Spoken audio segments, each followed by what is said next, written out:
Welcome to Texas Today. I'm Kristen Dickerson. Hanukkah is the Jewish festival of lights. Throughout the 8 days, the holiday is celebrated with a nightly menorah lighting, special prayers, and lots of fried foods to remember the miracle of the oil in the temple.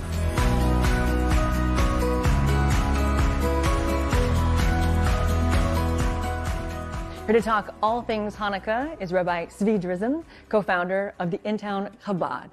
I worked on my Chabad last night, but it didn't really come to Chabad. That's good, that's good. Thank you so much. So I have like 1,000 questions to ask you, and you had told me before that there is no ignorant question, but are you sure? That's such a Jewish thing. There's questions. We're all about questions. Okay, first question. What does the holiday of Hanukkah celebrate? So, celebrates, something that is deeply meaningful and important, and takes us back over 2,000 years. And about 164 BC, the Jewish people lived in the land of Israel. They had a temple which was kind of the center of their worship, and they lived in the Promised Land. And the Greeks were expanding. Ultimately, they decided to invade, and there was a big war. And there was a small group of Jews, the Maccabees, who, with their leader, they were kind of a partisan fighters. Small group of people, they fought, they overcame the Greeks. And when they came back into the temple, they found the place in shambles.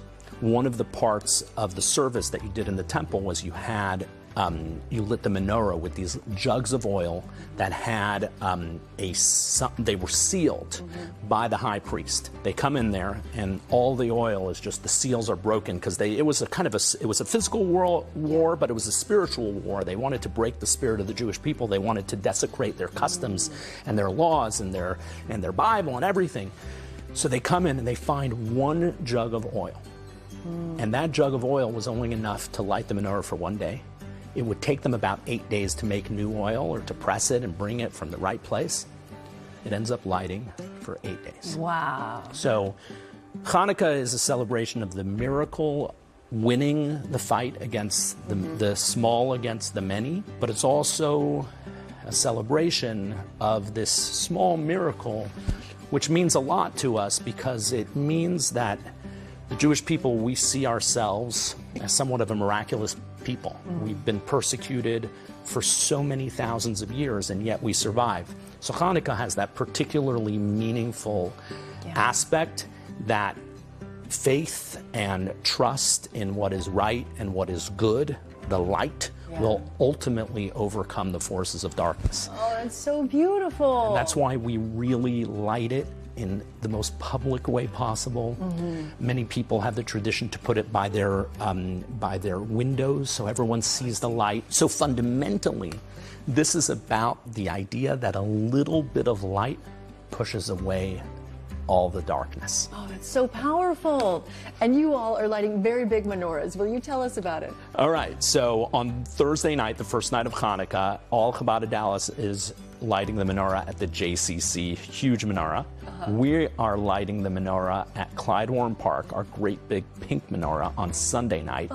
And finally, Chabad in Frisco is lighting at the Star on the last night of Hanukkah on December 14th. And you brought some really fun, lighthearted ways that we can also celebrate. Will you tell me about the goodies that you brought? Okay, I brought you some things. So people typically think that, those little candles, those colored candles, it's not actually the best way to light the menorah. So we light the menorah every day for 8 nights, increase more and more and more every night. So the first night it's one candle, second night the second candle. That's kind of a great way to celebrate, but there's an even greater way to celebrate, which is actually to use oil and wicks the way it was done in the temple.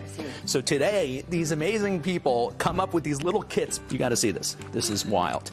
So it's jellified, and as soon as you light it, it turns into oil.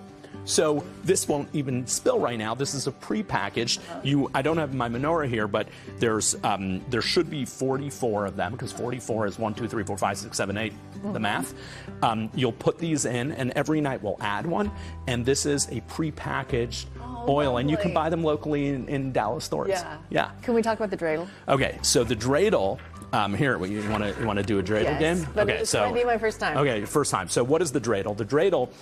Remember, I said that there was a lot of religious persecution by the Greeks. So the tradition is that these undercover, underground Jewish study groups would happen for the children because, for Judaism, education is one of the most important things.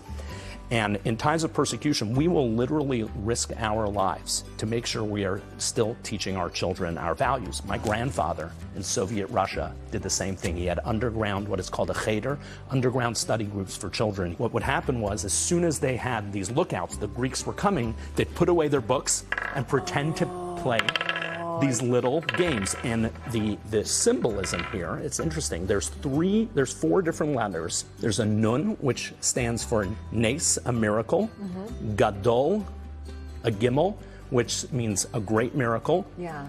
haya, happened, sham, there. So a great miracle happened there. And if you have a dreidel in Israel, that last letter says, instead of there, it says pei, po, here. Oh, so powerful. So if you're in Israel, you're making it, every little kid knows that they're living in a place that 2,000 years ago their ancestors lived, and that happened in this land. It's a very powerful idea. So great. I realize I have so much to learn from you. I'm out of time, but it was so lovely chatting with you, and thank you so much for teaching me all you could in the amount of time allotted. Amazing. Appreciate it. To learn more about the Intown Chabad or to view a list of their upcoming events, go online to their website, theintownChabad.com.